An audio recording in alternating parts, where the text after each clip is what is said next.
Okay, class 10th we have completed trigonometric. Trigonometry में हमने क्या क्या पढ़ा था? ट्रिग्नोमेट्रिक रेशो पढ़ा था, ट्रिग्नोमेट्रिक आइडेंटिटीज पढ़ा था। अब हम क्या स्टडी करने वाले हैं? ट्रिग्नोमेट्रिक, इसी में एंगल्स, मतलब उनका एप्लीकेशन क्या है। एक्चुअल में आपके माइंड में आ रहा होगा कि सर हमने ट्रिग्नोमेट्री पढ़ ली, लेकिन उसका एप्लीकेशन क्या है, हम कैसे यूज करते हैं उसे। तो देखो इसका बहुत बड़ा यूज है, ठीक है। अगर मान लो आप इस पॉइंट पर हो, जैसे मान लो एक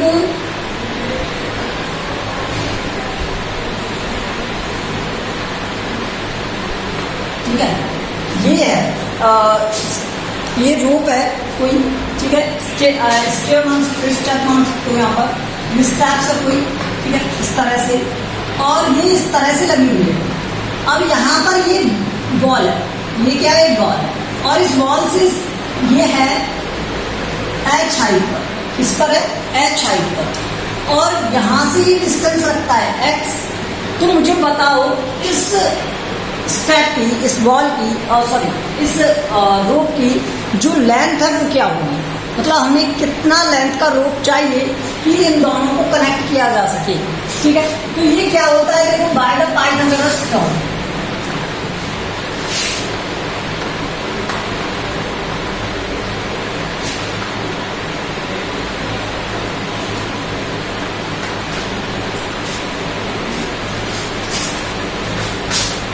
क्या होता है? H square plus x square, ये होता है। और मान लो ये कोई भी बाई डिस्टेंस दी है, तो ये बाई स्क्वायर, ठीक है, ये हम जानते हैं। लेकिन अगर यहाँ पर मान लो इस बाई को फाइंड करना है, लेकिन यहाँ पे थीटा दे दिया जाए, तो उस थीटा से कैसे फाइंड करोगे?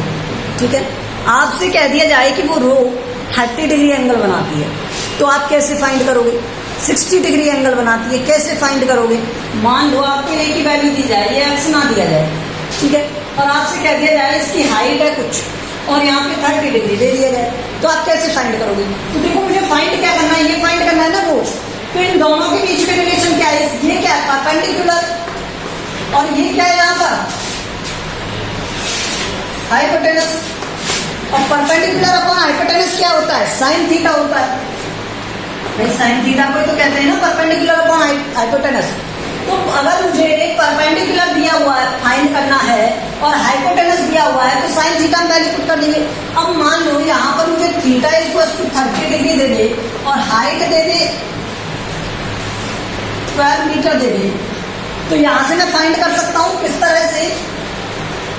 साइन 30 और परपेंडिकुलर की वैल्यू क्या है यहाँ पर? 12, और हाइपोटेनस क्या है यहाँ पर? ये हाइपोटेनस क्या है? h मान लो, बाई दिया है तो बाई मान लो, ठीक है। साइन 30 की वैल्यू क्या होती है? 1/2, क्या होती है? 1/2, और यहाँ पर 12 अपॉन बाई। मुझे तो बाई की वैल्यू चाहिए, क्रॉस मल्टीप्लाई कर दूं, बाई की यहाँ पर मल्टीप्लाई हो गया और 2 मल्टीप्लाई हो गया यहाँ पर, तो ये आ गया 24। तो मुझे 24 मीटर की लेंथ चाहिए। इतनी लेंथी स्टेप होनी चाहिए, रोप होनी चाहिए to reach at this height, इस हाइट पर पहुंचने के लिए, ठीक है। तो मैंने सिर्फ एक वैल्यू से फाइंड किया ना, और सेकंड वैल्यू क्या थी? वो एंगल था।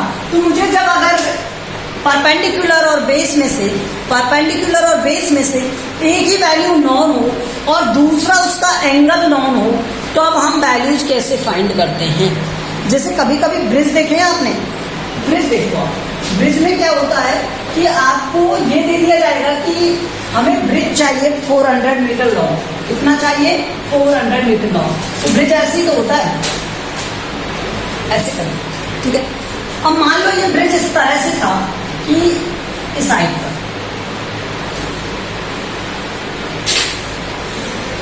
ठीक है, ऐसे ये मान लो, ठीक है। तो अब मुझे बताओ आप कि आपको दे दिया जाएगा यहाँ से कितना लेंथी ब्रिज चाहिए, कितना लेंथ है उस ब्रिज का, ये हमें पता है, ठीक है। मान लो ये मुझे पता है, ये ठीक है, और उसका एंगल पता है। उसने कह दिया कि भाई ज्यादा स्लोप तो हमें चाहिए नहीं, स्लोप कम चाहिए, तो ऐसा करो आप 30 डिग्री रख लो। कितना रख लो? 30 डिग्री। हमेशा वैल्यू नॉन एंगल्स में मिलेगी, 30 डिग्री, 60 डिग्री, 90 डिग्री, 0 डिग्री। अब 90 और 0 तो आएगा ही नहीं, या तो 45 आएगा, 30 आएगा और 60 आएगा। 30, 45 और 60। हाँ, दो स्पेशल केस के एंगल है, वो क्या है? 15 और 75। ठीक है, ये है। अब मैं आपको बता रहा था, मान लो इसका ये दे दिया जाए, ठीक है। अब आपसे कहा जाए कि बताओ ये किस हाइट तक जाना चाहिए और इसके बेस का लेंथ कितना होना चाहिए, ये वाला। तो अगर मुझे ये पता चल जाएगा तो सेम डायग्राम इधर है, मतलब उसके मिड से सेम बन रहा है, ये इधर जितना है उतना ही उधर है। तो इसके लिए मैं यहाँ पर क्या अप्लाई करूंगा? देखो, ये तो हो गया क्या इसका हाइपोटेनस, ठीक है। अब परपेंडिकुलर चाहिए या बेस चाहिए? तो मुझे बेस चाहिए। बेस चाहिए तो यहाँ आपको पता है परपेंडिकुलर अपॉन बेस क्या होता है? tan थीटा होता है। तो हम परपेंडिकुलर कितना हाइपोटेनस दिया हुआ सर, तो बेस अपॉन हाइपोटेनस यूज कर सकते हो आप। बेस अपॉन हाइपोटेनस ये क्या होता है? cos theta. बेस मुझे फाइंड करना है, हाइपोटेनस 25 और cos 30, और cos 30 क्या होता है? sin 60 के इक्वल, और sin 60 क्या होता है? √3/2। तो यहाँ से इसकी वैल्यू क्या हो जाएगी? √3/2 हो जाएगी। और यहाँ पर ये क्या है? Base upon 25। तो बेस की वैल्यू क्या आ गई यहाँ से? 25 √3/2। ये तो सिर्फ आपकी वैल्यू है, इधर भी तो है हाफ पोर्शन। तो कंप्लीट कितना हो गया? 25 √3/2 मल्टीप्लाई विद 2, 2 से 2 कर, तो आ गया 25 √3। ये समझ में आया क्या आपको? देखो, अभी तो मैं बहुत बेसिक से लेके चल रहा हूँ, बहुत बेसिक से समझना है, अंडरस्टैंडिंग क्रिएट करनी है कि एक्चुअल में इसका यूज क्या है। तो यूज समझ में आ गया अब आपको। अब देखो, मैं आपको इन एंगल्स के बारे में नॉलेज देता हूँ। ये एंगल्स क्या हैं, कैसे वर्क करते हैं। ये एक राइट एंगल है, ट्राइंगल, ठीक है, और यहाँ पर बना हुआ है 30 डिग्री का एंगल। अब हमें पता है कि ये क्या होता है? हाइपोटेनस, और ये क्या होता है? बेस, ठीक है। अगर मुझे कहा जाए कि इनके बीच में रिलेशन बताओ आप, हाइपोटेनस और बेस के बीच में रिलेशन बताओ आप, इस एंगल का क्या है? तो मैंने कहा कि रिलेशन क्या होता है हाइपोटेनस और बेस में? तो हाइपोटेनस अपॉन बेस होता है क्या? tan theta. क्या होता है? tan theta. ये मैंने बताया था स्टार्टिंग में जब हम ट्रिग्नोमेट्री पढ़ रहे थे। तो tan थीटा क्या होता है? हाइपोटेनस अपॉन बेस होता है। अब यहाँ पर हाइपोटेनस अपॉन बेस और tan 30। अब tan 30 की वैल्यू क्या होती है? tan 30 की वैल्यू होती है 1/√3। क्या होती है? 1/√3। तो हाइपोटेनस की वैल्यू अगर 1 रख दी जाए, हाइपोटेनस अगर 1 रख दिया जाए और बेस अगर √3 रख दिया जाए, तो क्या मुझे ये वैल्यू मिल सकती है? क्या ये वैल्यू फाइंड कर सकता हूं क्या मैं? हाइपोटेनस को, सॉरी, हाइट, हाइपोटेनस नहीं हाइट, ये H4 हाइट है, ठीक है। हाइपोटेनस को कैपिटल एस से डिनोट करेंगे। तो ये जो हाइट है इसकी, जो परपेंडिकुलर है, इस हाइट का मुझे पता है और इसका बेस पता है। तो मैं यहाँ से ये वाली डिस्टेंस जो हाइपोटेनस है ये फाइंड कर सकता हूँ। तो ये क्या है? देखो, बाय पाइथागोरस लॉ।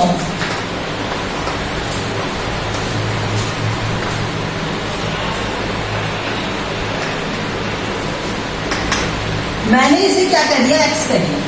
तो यहाँ से मैं क्या समझ गया कि एक्स स्क्वायर इक्वल टू क्या होता है? हाइट या परपेंडिकुलर का स्क्वायर प्लस बेस स्क्वायर। जिस टर्म में लिखे हुए उसी टर्म में लिख दिया मैंने, तो पाइथागोरस टर्म। एक्स स्क्वायर मुझे फाइंड करना है, एच की वैल्यू 1 का स्क्वायर, और यहाँ पर बी की वैल्यू √3 का स्क्वायर। ये कितना हो गया? 1 + 3, तो आंसर आ गया 4 एक्स स्क्वायर। एक्स की वैल्यू क्या आ गई? 2। तो यहाँ पर ये होता है। अब मुझे एक रिलेशन समझ में आया कि जब एंगल 30 डिग्री दिया होता है तो 30 डिग्री के सामने 1 होता है, इसके अपोजिट जो दूसरा एंगल है उसके अपोजिट क्या होता है? √3 होता है और यहाँ पर क्या होता है 2। तो यहाँ पर दूसरा एंगल क्या है 60, क्या है 60 डिग्री है, क्या है 60 डिग्री है। अब आपको दूसरा केस देगा ये कि एंगल है 60 डिग्री,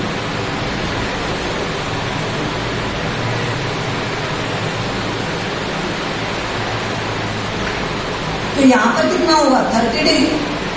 तो हमेशा मैंने देखा कि 30 डिग्री के सामने क्या आया था 1, 60 डिग्री के सामने क्या आएगा √3 और यहाँ पर क्या आना है 2। तो सिर्फ इसमें क्या हुआ पोजीशन चेंज हो गई, पोजीशन चेंज। मैंने आपको बताया था ना एंगल चेंज हो जाते हैं, ठीक है। 9th क्लास में भी हमने स्टडी किया था कि जब हम थीटा इसको मानते हैं तो परपेंडिकुलर ये होता है, और जब थीटा इसे मानते हैं तो परपेंडिकुलर ये होता है। हमेशा थीटा के अपोजिट परपेंडिकुलर वैल्यू मानी जाती है। जहां पर 90 और थीटा होते हैं वो बेस लाइन होती है, तो ये 90 और थीटा एक लाइन पर है तो ये बेस लाइन हो जाएगी। तो 90 और थीटा एक लाइन पर थे तो ये बेस लाइन। सिर्फ इस डायग्राम को घुमा दिया, ठीक है। रिजल्ट समझ में आया कि इसका यूज क्या है। अब देखो आगे,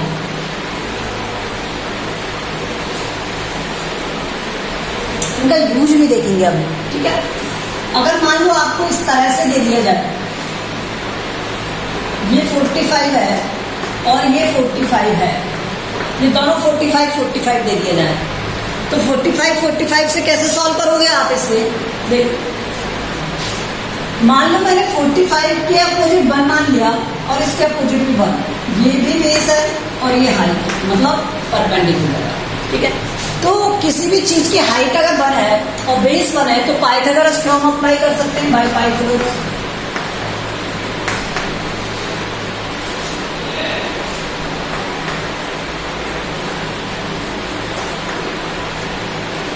तो पाइथागोरस थ्योरम से मुझे इसमें पता चला कि यहाँ पर इसे x मान लूं तो यहाँ पर x² = h² + b² होगा। हाइट क्या है यहाँ पर 1 और ये भी क्या है 1, तो इन दोनों का स्क्वायर करने पर 1 आएगा, x² = 2। तो x की वैल्यू क्या आनी है यहाँ से √2 आएगा, 1 + 1 2, और x से जब हम स्क्वायर हटाएंगे तो यहाँ पर क्या आना है √2 आना। तो ये क्या हो गया √2 हो गया, x की वैल्यू क्या आ गई √2। मीन्स जब भी एंगल 45 होगा तो ये 1 रहेगा, ये 1 रहेगा। मीन्स हाइपोटेनस हाइट और बेस जब एंगल 45 होगा किसी भी ट्रायंगल में तो हाइट और बेस दोनों क्या हो जाएंगे, इक्वल हो जाएंगे। ये छोटी छोटी चीजें जो हमें याद होती जाएंगी और हम करते जाएंगे, ठीक है।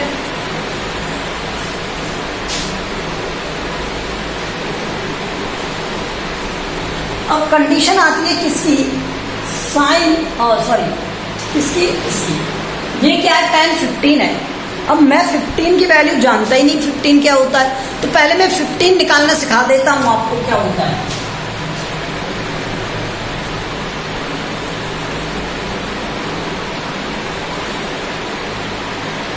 बताओ पेन से बताऊं या फिर साइन से बता दूं, तो कोई भी देखो। sin 15 देखो ये एक स्पेशल केस है, इसलिए बता देता हूं कि किस तरह से फाइंड करते हैं। तो इसे करते हैं साइन,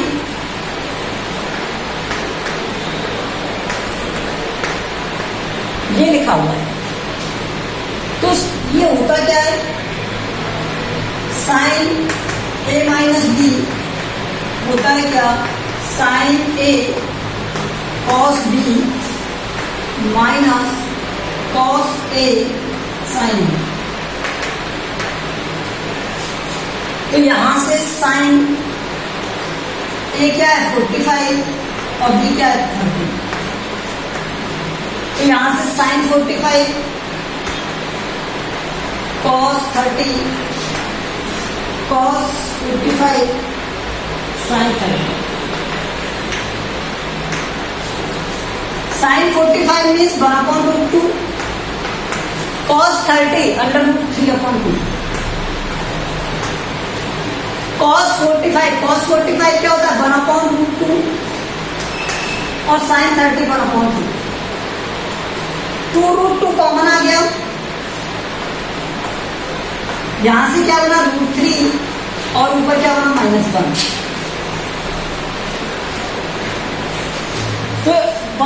इसी का भी यूज करेंगे। और ये क्या है, साइन 45 माइनस 30 को मैं क्या लिख सकता हूँ, 15 लिख सकता हूँ। तो ये बात समझ में आती है क्या कि ये एक ट्राइंगल है और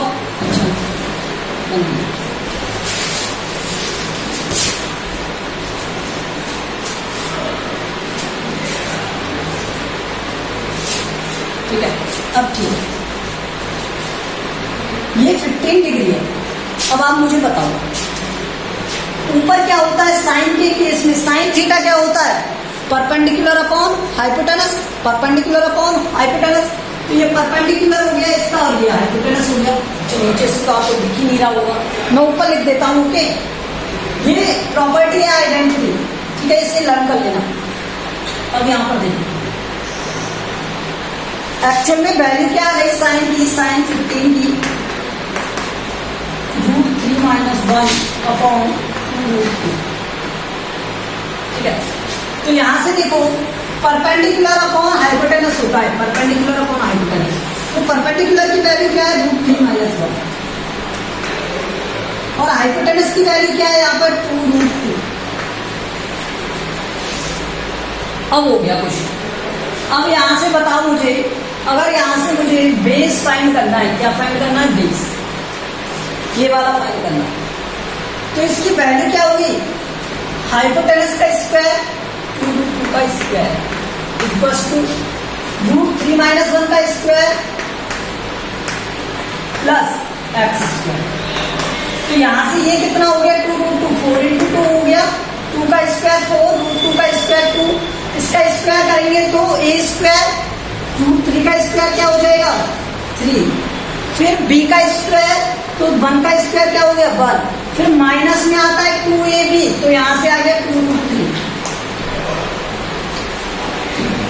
ओके, तो ये कितना हो गया देखो यहां से plus x square 4 - 2√3 plus x square 8। तो यहां से ये इधर आएगा तो 4 और plus 2√3 equals to x square, ठीक है। कुछ कॉमन आ रहा है, कुछ बन रहा है यहां से, तो ये बन रहा है क्या 2 कॉमन और 2 plus √3 equals to x square. तो यहां से इसे सॉल्व कर दो, x की वैल्यू आ जाएगी। तो इस तरह से क्या आता है, रूट फाइंड करना है। तो इस तरह से इनके रिलेशंस फाइंड करते हैं।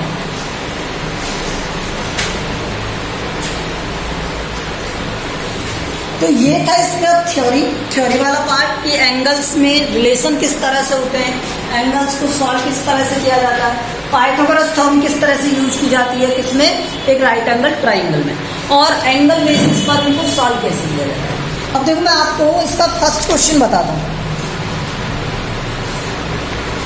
अब देखो the shadow of a vertical pillar, आपको मान लो एक वर्टिकल पिलर दिया हुआ है। क्वेश्चन नंबर फर्स्ट देखो, ये क्या दिया हुआ है, वर्टिकल पिलर। अब कोई भी पर्सन है, अगर उसकी शैडो बनेगी तो वो नीचे बनेगी हॉरिजॉन्टल में। मान लो यहाँ एक पर्सन खड़ा कर दिया जाए, ये कोई पर्सन, ठीक है, और इस पर्सन की अगर मुझे शैडो बनानी है तो वो शैडो यही बनेगी, ठीक है। यहीं पर तो दिखेगा, इस बेस पर वो पर्सन दिखता है ना, तो वो कहाँ दिखेगा, नीचे दिखेगा ना, तो वो उसकी शैडो कहाँ बन रही होगी, यहाँ बन रही होगी, ये उसकी शैडो।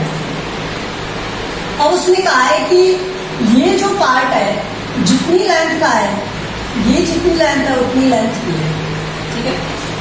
उसने कहा अगर ये x है तो ये भी क्या होनी चाहिए, x होनी चाहिए, ठीक है, ये कहा। तो यहां से देखो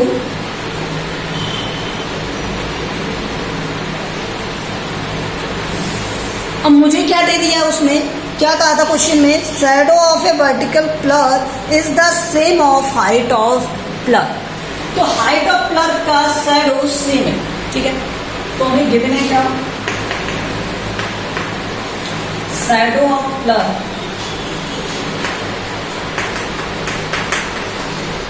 is equal to height of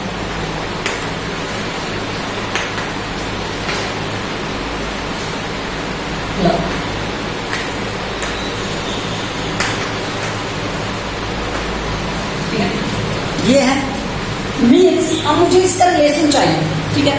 अब किसी को भी अर्जुन कर लो दैट हाइट ऑफ प्लग